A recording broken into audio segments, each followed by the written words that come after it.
Thank you, and welcome back.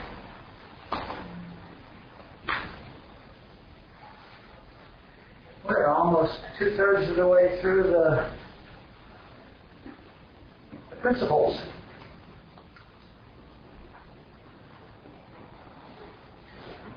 And we're discovering,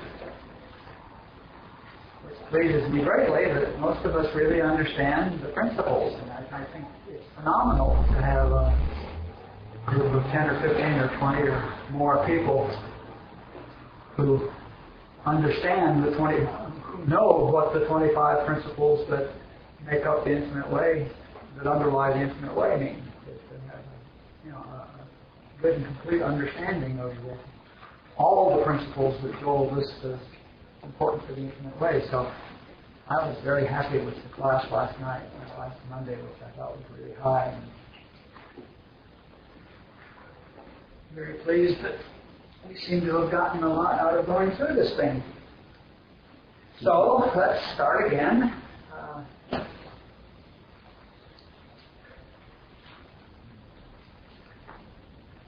there any questions, by the way, about anything that we covered last week, or anybody want to say anything or do anything, or to answer, go back on last week's, or review anything, or no unfinished business? Yeah. The idea of the personal self as an individual expression of consciousness. Is that the same that we talked last week about the self that comes in consciousness grows, to use that phrase, self that, say, even a lifetime of African woman, but it's not involved with that as a sleep. Yeah. Is that the same as the individual manifestation of consciousness that self? Okay, I was listening to a really good Barbara tape on this topic just during this past week. It's funny how the right tapes show up for me every time I listen to a tape. So God has expressed itself as impersonal individual consciousness, okay? But one of the axioms of the universe, as revealed to Barbara, is that form is born asleep, ignorant, okay? Which is what we see as we see the unfolding of this world. The universe, this world, from amoeba to more and more complicated animals, to bipeds, to monkeys, to hominids, to people, and so forth. So we see the unfolding. Now,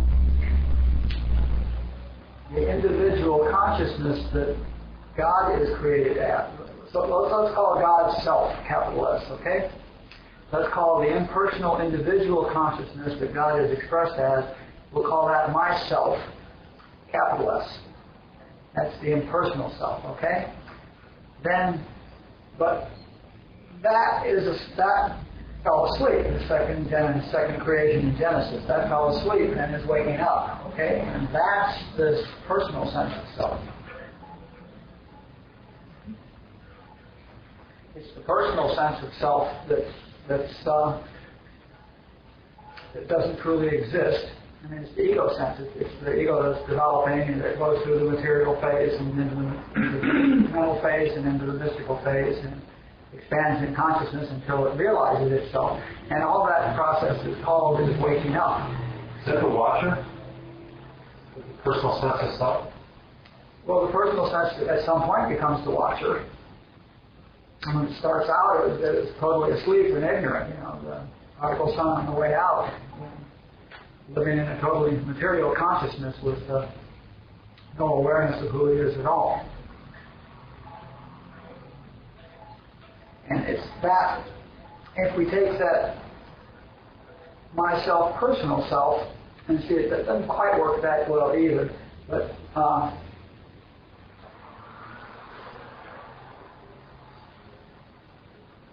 that individual expression can be, I sort of view it as a data bank, a karmic data bank. Okay, it's accumulating all the practices that have gone on. It's accumulating scripts. It's accumulating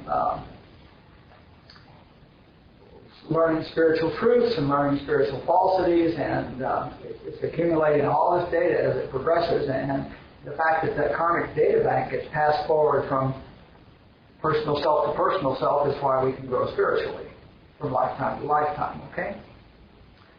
Now, the real personal, the real myself, small s, is this particular personality, Lee.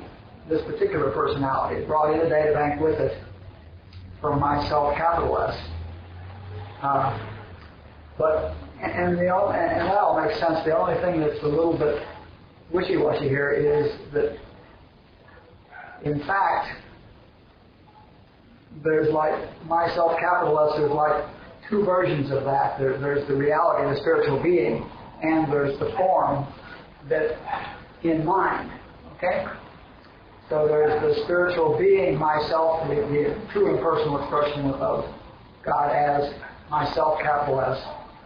But that's also then expressed in mind as form. Okay? And that's also myself, capital S, but it's myself, capital S, sub-form. And that's the one that's asleep and starts ignorant and progresses until it realizes it is really myself, capital S, the spiritual being outside of mind. And if that doesn't have you all and not paying attention. Do we get that? So there's really sort of four. Because there's an impersonal myself in form that's asleep, coming awake, and there's also the expression which is, God's idea of what it expressed itself as, okay? And which is to say what I will eventually become. But that is the idea that God saw into existence, but then it went into form, and that's when it went asleep. And that's all, of course, just another great story that we tell about this. It's just another creation myth, but it's a way to think about it. We're just not aware of it yet. Mm-hmm. We're waking up. Yeah. Uh-huh. When we're totally awake, we will realize that the form in mind is not who we are. When we stop associating with the physical mental phenomenon and start associating with consciousness itself, okay? Okay, we can look at it that way. So we become the watcher. When we back off from the body-mind, we become the watcher and watch the body-mind doing its thing, and then we become aware of the awareness that is behind the watcher, okay? The consciousness that is the consciousness that the watcher possesses. Okay? Now that consciousness is not asleep. And yet that consciousness is the impersonal expression of God that is who I am. Only in the sense that it's like the facet of the diamond, okay? But it's diamond. Okay? It's mind that messes things up. That's what Barbara meant when she said form is born asleep. What she means is that things in mind start asleep. So the awareness,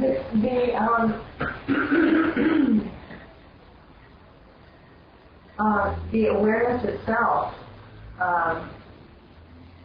is an aspect of I am. Awareness itself is the same word as consciousness. It's the same word as God. It's the same word as I am. As I, not even am. I am is the content of consciousness, of awareness already. And so that awareness that I am is an aspect of something holding it, so to speak. although I understand that it can't hold it everywhere, but is an aspect of something else? Language. Yeah, because you have to use words like some and thing and else. No, it is not an aspect of something else. It is what is. I mean, the awareness that we're talking about, the awareness that's aware of the witness, is the only awareness there is.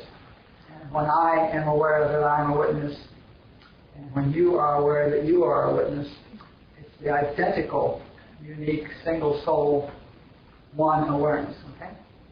And then the move is to awareness with no attachment to. Yeah, now that awareness is aware of something, okay? Now back off once more, and there's what Robert refers to as choiceless, effortless, pure awareness. Barbara does, Lao Tzu does, there was one, and then there's two, and then there's three, and then there's the 10,000 things. And one is what Balzac would call the noumenon. The unmanifest, the unexpressed, the potential, what Joyce Crawford calls the womb of creation, the inside of the black hole, the inside of the spot just before the Big Bang, okay, that's the one. Then the one becomes aware that I am, okay? Now there's two. There's that and there's I am now, which is the I am, or which is God. Okay, that's already a step away from the noumenon. Do you know the word noumenon? It's the opposite of phenomenon.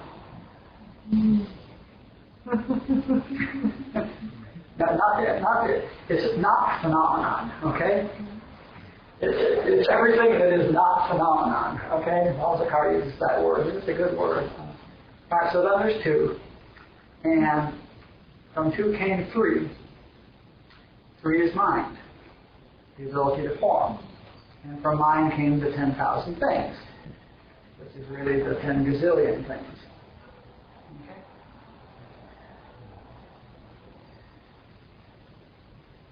That's all stories. The whole thing about reincarnation has just bothered my thinking for some time. And what? I'm thinking. Good. There's a problem. And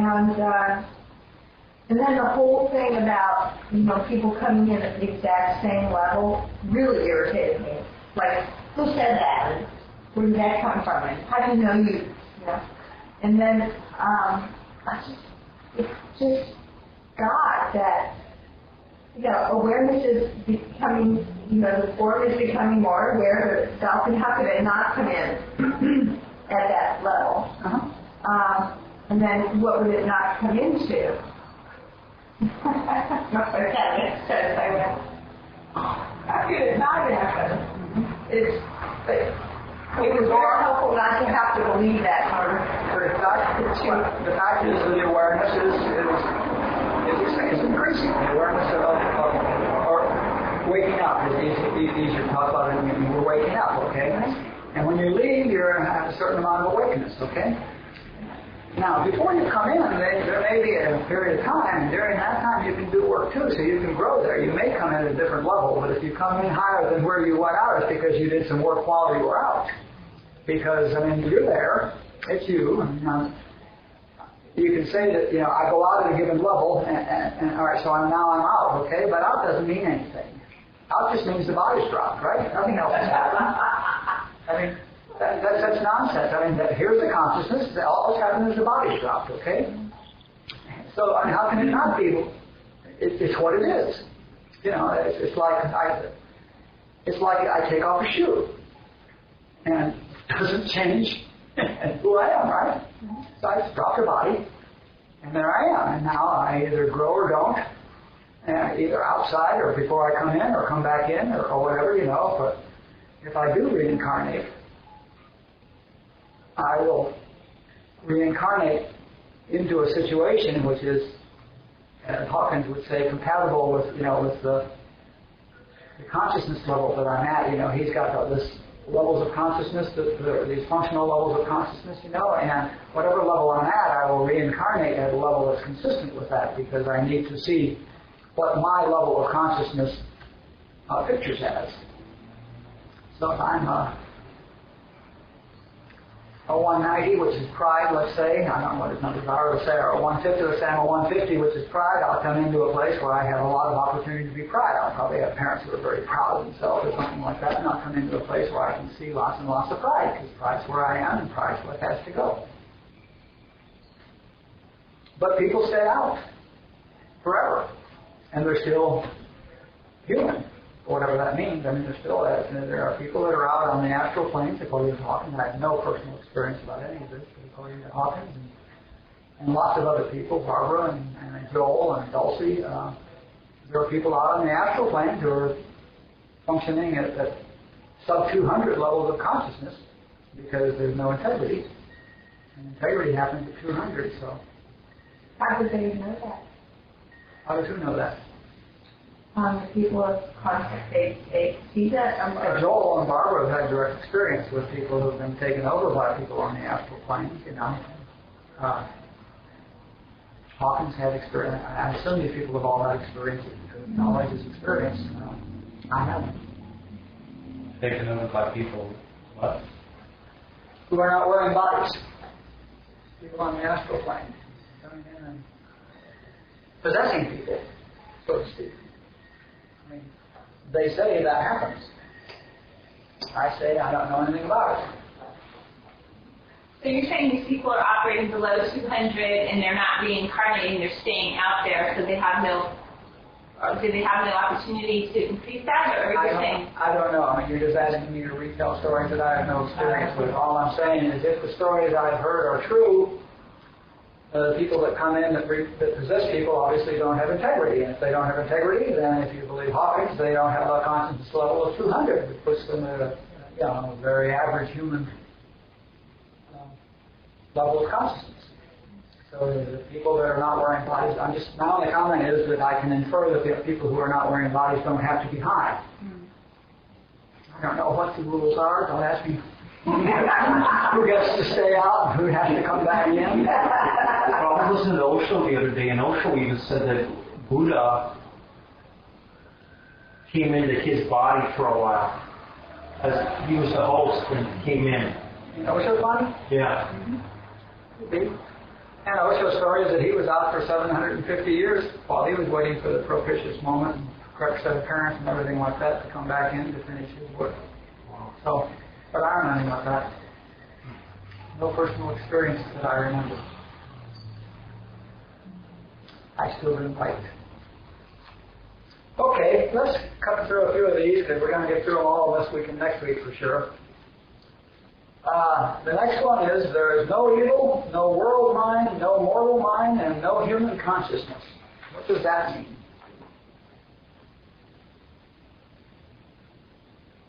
Say it again.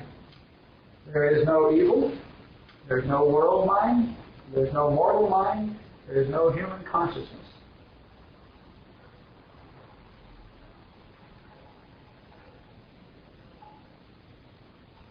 This is a trick question because we talk all the way through the book about human consciousness and all the evil thoughts in human consciousness and all of this, but this is But all that's an illusion in this level. Once you rise, once you go beyond the duality, that doesn't exist. It's only a story on this plane, right? Yeah, I mean, what is world mind? What is human consciousness? What does human consciousness mean? What is ego? The definition in this book even. What does human consciousness book mean? The world. It's all the thoughts of people on this plane. Mm-hmm. It says we don't exist, that doesn't exist. And it's just thoughts. It's not consciousness, is the point. It's not consciousness. And moral mind is not mind. It's just beliefs in the consciousnesses of people that we consider to be still human. Human consciousness is the belief in good and evil, is Joel's common comment on that. But, the Christian Science people and all those talk about world mind and mortal mind, and that's not mind. There's only one mind. The mind. And we talk about human consciousness, but there's not human consciousness and spiritual consciousness. There's only one consciousness, the consciousness. But so by the term evil, we mean belief in evil, and by human consciousness, we mean those who are still believing in good and evil, which is to say people that are still at the mental and material levels of consciousness.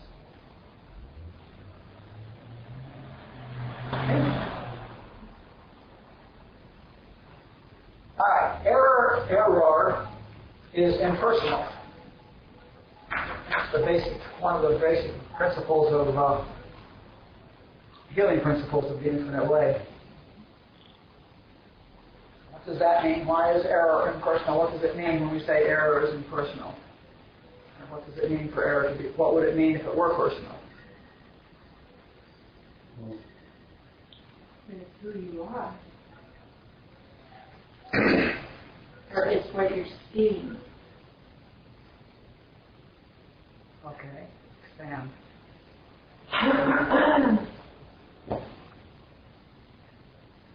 If I see error.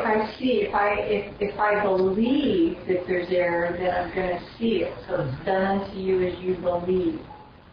But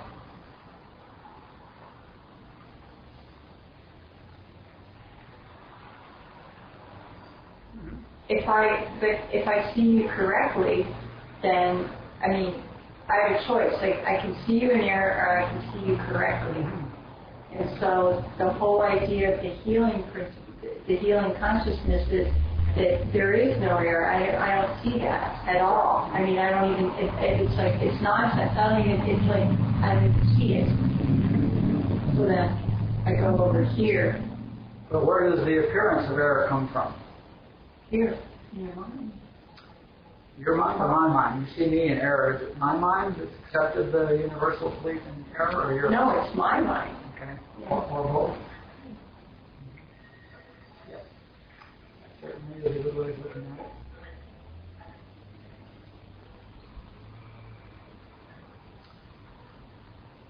The practicality is that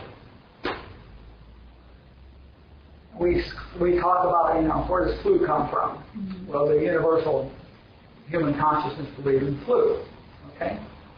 And we get flu, but if I appear to get flu, it's certainly impersonal in the sense that universal human consciousness, or let's just say specifically that the human belief in flu is not directed at me. It's not seeking me out. There is no center to universal human consciousness. There's nobody in the middle of that that's picking out people to send this thought to and people to send that to. There's no person in universal human consciousness. It's just this amalgam, what's that word, amalgamation of human thought, of beliefs in flu, okay? And it's floating around. And Christie's correct point is that if I pick it up, it's because I believe in flu. So the universal human consciousness, the source of error, is impersonal. My own fine-tuning as far as what I can pick up is personal. But the source of error is impersonal, and in that sense, my exhibiting error is impersonal, and Joel's whole point is that we've got to get away from the fact that there's no error in the person, there's no error in the person's thought. It's not I'm not doing anything to create this error. It's except allowing the belief in universal human consciousness to come in. And then I present myself to Christy and I say, hey Christy, I've got the flu, help me. And Christy either decides to fix my flu, in which case she's not going to be a very good healer, or she says inside her head nonsense, and she says to me, of course I'll help you. And then she acknowledges the impersonality of it. That it's not me, and the flu isn't in me, and it has nothing to do with me. It's just a belief in world consciousness, and there's no power in world consciousness to sustain it, and it has no source, and blah, blah, blah, and nothing nothingizes it. And if I'm paying attention, I get over the flu. Cool. Good. You know what's just been really helpful to look at is confusion. Like that's even when doing that with the flu, even in somehow it was, I don't know why, but it was just easier for me to recognize it as confusion that I didn't have to partake in, rather than a belief that somehow I had to. I don't know why I had tied with belief and resist. It was my own error, but confusion has been really helpful. Also, when I think. So you say it's due to confusion that you're a receiver for the belief in flu? Their confusion, whether or not I partake in that, and also people who are doing stuff that they're just confused. Mm-hmm. And I am too if I buy it. Exactly. Mm-hmm. And somehow I don't know why it became more innocuous. It didn't seem so compelling. Like it was just confusing. Well, that's the same sense that Joel refers to it as a temptation. Mm-hmm. They're offering a temptation, and that has the same weight to it. It's a temptation, you can buy it or not. Right. I'm tempting you, when I come to her for a healing with my flu, I'm tempting her to believe in flu. And we find out whether or not she's a practitioner, whether or not she buys it. And that is a good example of that would be too is, you know how sometimes people will come to you and they'll say, I don't know, why me? Why is this happening to me? You know, I've done It's almost as if there's a belief that there's something up there that singles them out to deliver this good or this bad to, you know, and that's a God is scorekeeper. Yeah, and that's a real that when I am presented with something like that from, you know, somebody that's calling for a lift, that it's the less I can talk about it, the better, because when I talk about it, I'm buying into whatever it is, you know. So it's interesting how that just listening, but it's also a denial at the same time, you know, because you don't want to say, oh, that's right, you know. Yeah, Joel was the same way. Joel was smart enough not to. He was a crusader against metaphysical platitudes. He did not tell them that they didn't have it or that it wasn't real or anything like that, but he said he used to give them about 1 minute, and he said he paid no attention, just lets it go in one ear and out the other, and just lets it wander through and just paid absolutely no attention. I don't know, maybe I hang up the phone. Yeah, it was interesting when you said the word fix. It says Christy will try to fix, because when I was studying to be a religious science practitioner, that's where I kept getting caught up, was having to perform prayer treatment for somebody or knowing the truth. It was like, it was never real or authentic for me. I was saying the words and I was going through all the steps and it sounded great, and, you know, but it wasn't, it was like, I am acknowledging that there's something wrong if I'm over here praying for them, you know. It's like, yeah, so that's why I stopped. Where the healing consciousness is, you get quiet and say, well, God, what do you see? And leave it there. And let grace and the presence of God do whatever the hell it's going to do. Immediately drop the person. There's no problem there. You drop the person, you drop the disease, you drop all that, which is a real good definition of impersonalization. And reach for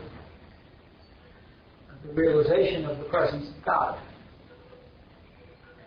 which is to say, bring the presence of God into the place where the appearance is and see what dissolves and what doesn't, without any concern about it, because who cares whether it dissolves or not. Mm-hmm.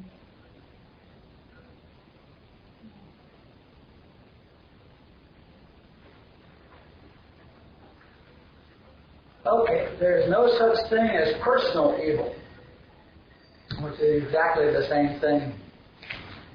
But the corollary of evil is impersonal. But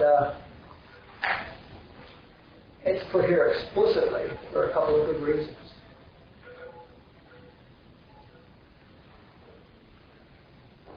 I'm just going to read this because we don't need to go over it, but it's worth talking about it. This is a corollary of the previous one, but it's often more difficult to deal with, especially for those who like to think they are doing it to them. There's no such thing as evil for which anyone is individually responsible. That's the point that we have to get. If evil is impersonal, then we have to get, and that's the one that's hard to take. There is no such thing as evil for which anyone is individually responsible. That includes Hitler, Genghis Khan. Okay? There is no such thing as anyone being responsible for any of the sin, evils, lack, etc. that come into their experience. And that's your point, that the person who has the flu is not doing anything to cause the flu. Evil is the result of impersonal human consciousness and personal ignorance. Or confusion. The truth about the evildoer is that he or she is an expression of what is. It is in the Leelaa, the human experience, that she or he is listening to the human beliefs being radiated and accepting some of them, and that's called ignorance. That's the ignorance that Patnyali was talking about as the cause of suffering. Accepting beliefs or temptations that are being offered. In truth, in the Leelaa, everybody is doing the best he or she can, given his or her current information and understanding. If they could do better, they would. So that's a good thing to remind ourselves of whenever we hear about how evil these terrorists are. What are we going to do about the evil of the terrorists, about these Arabs, you know? And that level of insanity. Can you talk about, for me, I get a little confused. It's easier for me to grasp everything is just what it is. I mean, for example, that there's no real definition of evil. That there, you know, that the evil, there's, where do you draw the line between, you know, what's evil and what's not, even if it's impersonal, and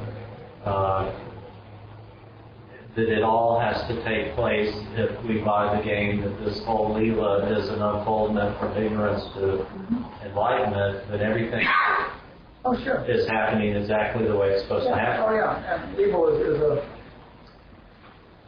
every word, but especially words like evil or good and bad and words like that require a context. There's no such thing as evil without a context in which it is accepted as evil, okay?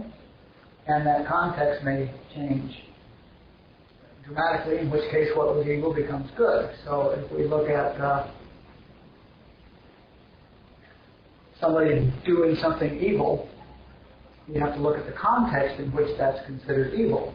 And it may be the viewpoint of this country, or maybe the viewpoint of the women in Manhattan Beach, or, you know, in some group of people have a set of beliefs in which, a context, in other words, in which that's considered to be evil. And there may be other societies in the world, like cannibals in Africa, that think killing and eating people is perfectly acceptable. Okay, that's not evil at all, whereas we think killing and eating people is very evil, right? So evil certainly is within context, and context changes, so obviously there cannot be an absolute definition of evil, or good or bad. I mean, everything that you consider bad is undoubtedly considered good by somebody. Is that what you meant? Yeah, I mean, and it seems like with, you know, the cause and effect discussions we've had in here, that, you know, the buying a lie or not buying the lie, or you know, having Christy lift me out of something or whatever. I mean, it all looks like cause and effect, but it's all just unfolding exactly the way it was always supposed to, and there's no, you know, there's, I don't know, it just seems like it's easier for me to boil it down to, you know, what is. That's right. Yeah, another thing that Barbara says that I love is she refers to myself, the impersonal characterization, and the one that's awake as the Christ, okay? and she refers to human consciousness and all its beliefs in good and evil as the devil, okay? And her statement is that Christ is the devil, which is to say that the purpose of Christ, the purpose of our Christ is to present us with the necessary things. The purpose of my Christ is to present me with all the opportunities to grow spiritually in the realization that I am my Christ, okay? And so my Christ is the devil, which is presenting me with the temptation. It's all part of the same plan. So that's a clear indication that there's no good or evil, personal evil, because it's all part of the Leelaa. It's all part of what's necessary for my spiritual growth. And what I'm picking up on is just, the temptations that I buy are the areas in which I need to grow spiritually. So it's working perfectly, isn't it? So yeah, it's all unfolding exactly as it should. Yeah. I was consumed with resentment against the government, and Cheney and Bush and all those guys, and I considered them to be a source of terror.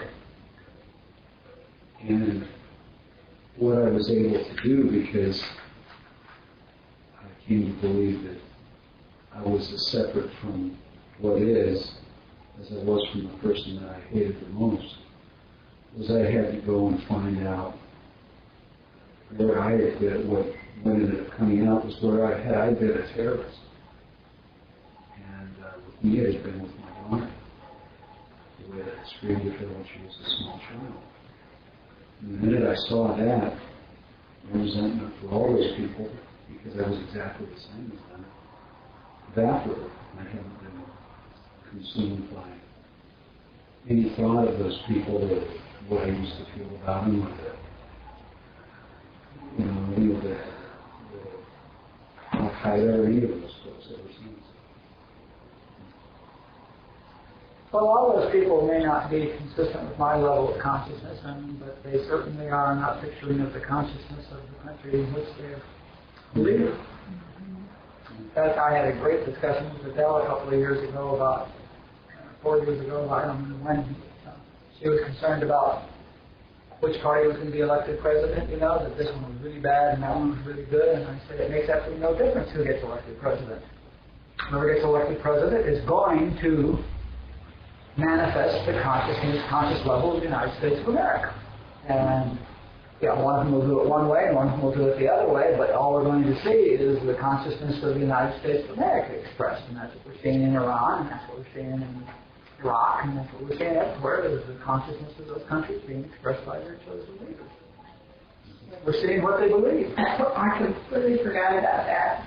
I found myself saying about a month ago, it makes absolutely no difference who gets elected. She came home apple. Well, she was concerned about the fact that they were going to open up that they were going to invade our privacy. They were going to find out what library books we were reading, and I said, go online. I mean, there are 10,000 websites that do nothing but that are there to help you find out anything you want to know about anybody, that are making a killing, invading people's privacy and finding out everything you want to. I mean, obviously, the consciousness of the United States wants to invade everybody's privacy. So don't get upset when the President of the United States suggested he does a little bit of invasion of privacy for national security's sake. That's what we want to do, is invade privacy.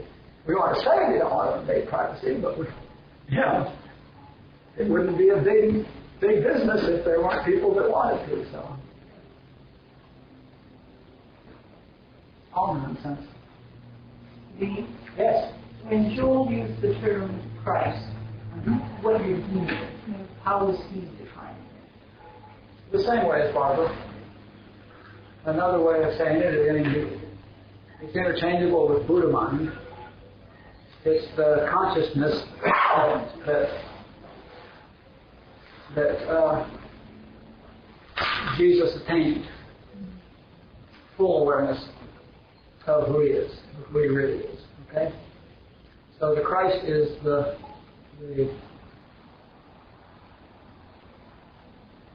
not the human form. No, it's the individual expression of, it's the facet, it's the individual expression of what is. The awakened myself, capital S. Yes, which is the impersonal expression of God. Christ comes from the same word that Krishna came from, and it has the same meaning as Buddha mind, and Joel's very clear that it has the same meaning as Buddha mind. And Jesus happened to attain that level completely, whatever completely means. And Hawkins says there have been 4 1,000s, Krishna and Buddha and Jesus and somebody I never heard of. Yeah. That's the guy I want to know about. Yeah. There's a website you can get on and you can find out all about it. He didn't do a lot of personal salvation, did he? All right, let's look at impersonalization. This is a long topic. What are all, and probably the third most important word in the infinite way is impersonalization. Everything is impersonal. There are 4 types of impersonalization to understand. What is? Ourselves with a capital S, human consciousness, and error. So in what sense is what is impersonal? God is good to the just and the unjust. Mm-hmm. In other words, there is no God, no object, and everything's happening just like it should. But I'm not going to get rewarded for being good or bad. Mm-hmm. Yep. And it has no personality. This is one. It has no personality. It has no center. It has no ego. There is no such thing as God. There is no such thing as what is. It's not a thing. It can't be a person. Okay, ourselves, who we really are impersonal. What does that mean? That's what we've been talking about. I said ourselves with a capital S, who we really are. Ourselves are also impersonal. And what that means, what I just said, that's the impersonal expression. It's impersonal for sure in the sense that that same myself, capital S, has had as many personalities as I've had lifetimes. That's the sense in which I first understood what impersonal individual consciousness means. It's like non-ego directed. Mm-hmm. Yeah. Yeah, personal means, persona means mask. Okay? And so personal means my persona is, my personality is who I am this lifetime. Okay? And the impersonal myself is the thing which is constant throughout all the lifetimes that I've done, just as it's constant throughout this lifetime, because it's very clear to me that I am who I was when I was 5. Okay, I have visuals of, and I remember when I fell out climbed up on a tree branch, and the branch broke, and I hit the ground. I probably fell 6 feet, on the branch, and it knocked the wind out of me. First time I ever had the wind knocked out of me. I remember that scene very well. And that was I. There's no question about it that was I. And that I that I am today also is impersonal. You see that? Because that I was attached to a 5-year-old or a 6-year-old body, and this I is attached to a 65-year-old body. But the I is the same, and I have no sense of being any older than I was when I was 20, or I have no sense of being any older than I was when I got sober. I have no sense, I have no sense of age. I look very curiously at my body and see that it's 65, and it's showing some signs of that. But I have no sense of age at all. I have no sense of, well, I can't say eternal because I can't see quite that far in either direction. But, so myself, which is the I that, when I say I'm talking about myself, the I that I am is myself, capital S. Okay? And that's impersonal even in this lifetime. And when you think about it, every cell in my body has been replaced 8 times. Now, most of them have been replaced 65 times since I fell out of that tree, but even the ones way down inside of the bone marrow that take 7 years to replace, every cell in my body has been replaced 7 or 8 times, okay? And every thought that I thought when I was 5 or 6 has certainly been replaced by totally different thoughts. You realize that there is nothing of that 6-year-old boy that is here today? Not a cell, not a germ, not a molecule, not an atom, not a thought, not a belief, nothing. And yet it's absolutely clear that that was I. That's who I am. Okay, that's the easiest way I can see to describe who I am, and you guys can all do that experiment. You can all pick some vivid scene in your early childhood and see if that wasn't you, and get in touch with who you really are, who I really is. Get that? That's a good exercise. That gave me a lot of clarity. Our friend Peter was saying, who are you without this body? Mm-hmm. Who are you before? Who will you be in the future? Yep. Zen koan, who were you before you were born? Tell me your face, show me your face before you were born. Here's the famous Zen koan. Because, I can obviously extrapolate that eye back. If this eye is the eye that I was when I was 5, it's also the eye that I was when I was 1, it's also the eye that I was in the womb. Where did it come from? Nope, it was the eye I was before I was in the womb, right? Has to be. Alright, the next one is human consciousness is impersonal. And we did that one when I mentioned that there's no ego, no center to human consciousness, there's no person. There's no such thing as human consciousness. And I think we already did that error is impersonal. Any questions, comments about error or human consciousness being impersonal? Just beliefs. Being sent out and received and re-echoed and received. This endless broadcasting system going on where I pick up a belief and rebroadcast it. Somebody else picks it up and rebroadcasts it. You realize that if everybody in the world stopped believing in flu for 1 second, there would never be any flu again? Because flu is just the belief in flu. If we all stopped believing in any one thing, then there would be nobody transmitting it, so nobody could pick it up and retransmit it, and so that belief would be gone. And, of course, the manifestation of it would be gone. So all we have to do is get together. We can all just get together and agree on something.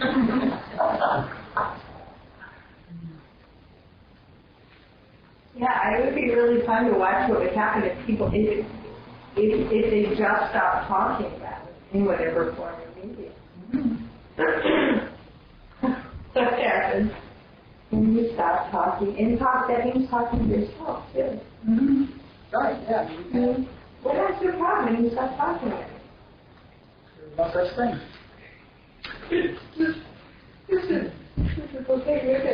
That's cool. There's no such thing as a problem. There's only the idea that there's a problem. The problem is the idea that there's a problem.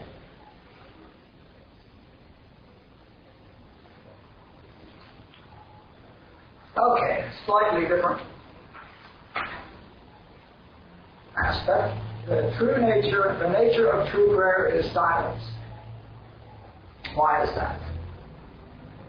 Why isn't it words? Why isn't it singing? Why isn't it chanting? Why isn't it sacrificing virgins? Why is the nature of true?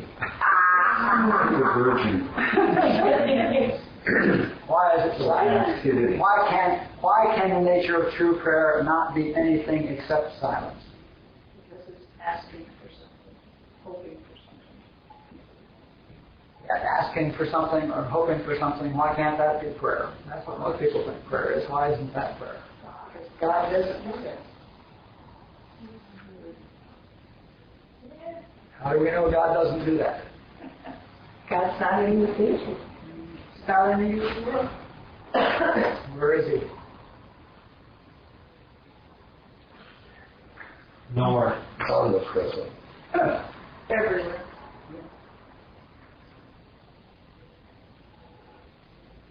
Yeah.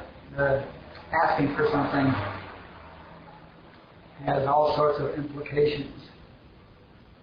Like, if you could ask God for something and get it, that would imply that God was currently withholding.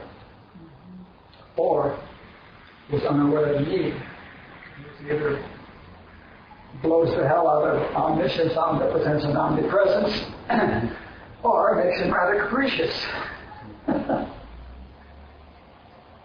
Or that something is wrong with the way that things are. I'm sorry? Or that something is wrong with the way that things are, and everything is as it should be. Exactly.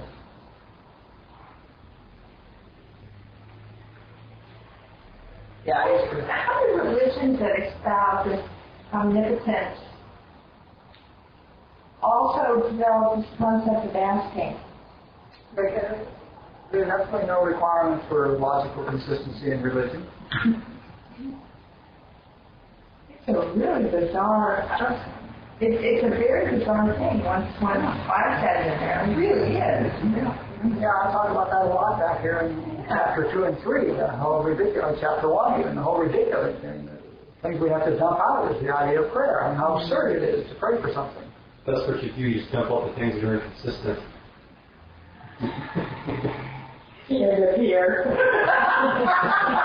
That's the whole purpose for being Jesuits. See, the reason they had to form the school of Jesuits is to add enough confusion and obscurity to reasoning that you could no longer see the obvious inconsistencies in the Catholic religion.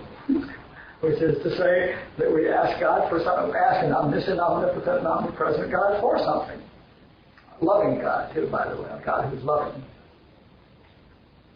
All loving. It was interesting when I was younger with my sister is that she was a born-again Christian, and she would find certain phrases in the Bible that would sustain her belief. But if you talk about any other phrase, then it was not pertinent. You know, so it was filtered. And I mean, like my Christianity, I can't even explain to myself, except that I find certain aspects of the ritual to be tremendously consoling. And as my understanding has evolved, because there is the letter of truth and some of what's said there, it's great. And if you haven't run across people that have a good, insight, Well, it was a safe place. Well, there's nothing, ritual is wonderful, and religious music is wonderful. I mean, God, and the art, the religious art, I say that incredible art that was bought and paid for by religious people with the money that they want to give to starving children in Ethiopia. Mm-hmm. There's lots of truly wonderful stuff that's come out of religion, but truth is not one of them. Yeah. So why can't dancing or cooking breakfast be the true nature of prayer? Why would you? I can understand why praying to a God isn't, but why couldn't dancing be? The question is, why would you call that prayer?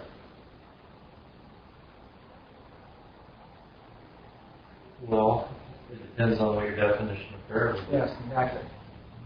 Yeah, this is a limited concept of prayer in the sense of What most people think of as prayer. sitting down and doing something, or Right, okay. being quiet or something. Yeah. No, I mean, silence means any kind of silence. So you can pray anywhere. If you're dancing and not thinking, you're praying. If you're dancing and thinking, you're not praying.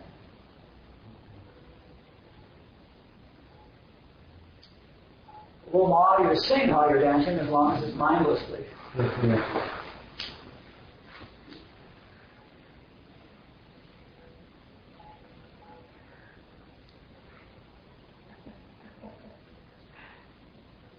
Well, we're not going to be able to get through it tonight. So,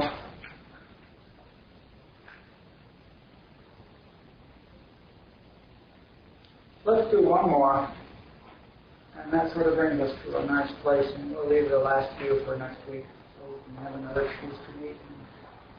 Next week, our last week? Yeah. So let's do,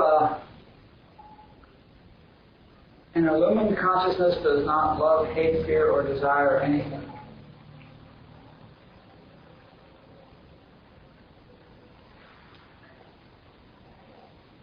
What are we doing with that? What does it mean? Why is it true? Is it true? The reason it's in here is because those are Barbara's lists. I mean, the purpose of bringing it here is,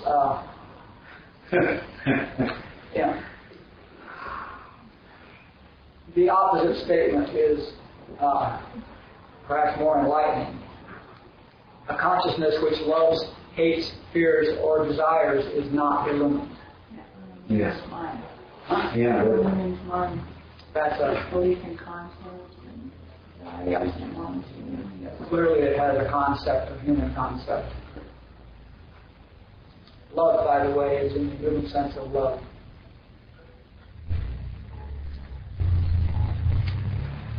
Well, you had us do that exercise, or you suggested we do that exercise.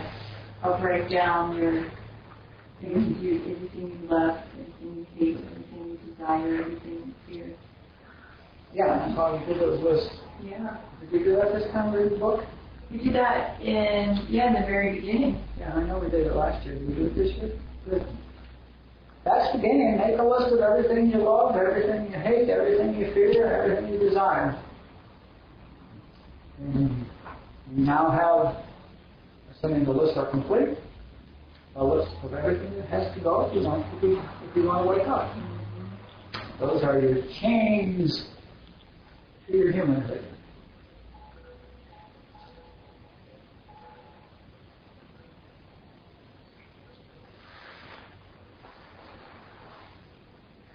It's 1:15. Let's stop here and let people that want to get to their meetings escape.